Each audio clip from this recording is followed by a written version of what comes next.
Welcome to Browse Nerds. Today we're talking about Tower of Silence, also known as Dogma in Persian. It is an intriguing part of Zoroastrian culture. Viewers' discretion advised. This video mentions triggering or uncomfortable topics like death, corpse, blood, etc. Please feel free to skip this video if you feel uneasy, because this feels quite spooky to me. The Towers of Silence, or Dogma, trace back to the ancient religion of Zoroastrianism, founded over 3,000 years ago in Persia, modern-day Iran. Zoroastrians believe that earth, water, and fire are sacred. So when someone died, burying them in the ground? Unthinkable. That would defile the earth according to them. Instead, the dead were placed at the top of these towers, exposed to the sun, the wind, and the vultures. This wasn't done out of disrespect. It was a ritual of purification, a final return of the body to nature. The tower was circular, symbolizing the eternal cycle of life. At the top of each Tower of Silence is a large stone platform, divided into 3 concentric circles. The outermost ring was for men, the middle ring for women, and the innermost circle, reserved for children. Each body was carefully placed according to age and gender, a sacred order maintained in death, just as in life. It was a ritual of both reverence and discipline.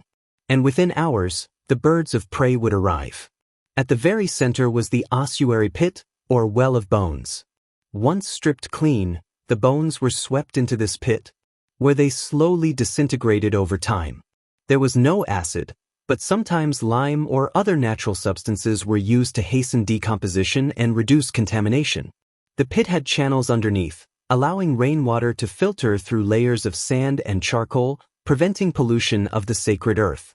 It was a system designed not just for disposal, but for harmony and respect, for both the dead and the living world. The Zoroastrians didn't fear death. They feared corruption.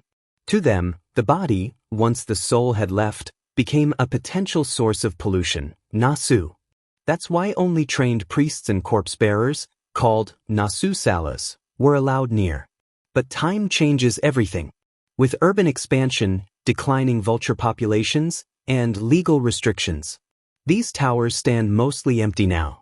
In places like Mumbai, India, where Parsi Zoroastrians fled centuries ago, the practice is fading. Today, they face a heartbreaking question. What happens when your sacred birds no longer come? The Tower of Silence is not just a structure. It's a story of faith, sky burials, and the harmony between life, death, and nature. In a world that buries, burns, or freezes the dead, Zoroastrians looked up and let the heavens take them. If you found this ancient ritual as fascinating as I did, don't forget to like, share, and subscribe for more lost histories of the world.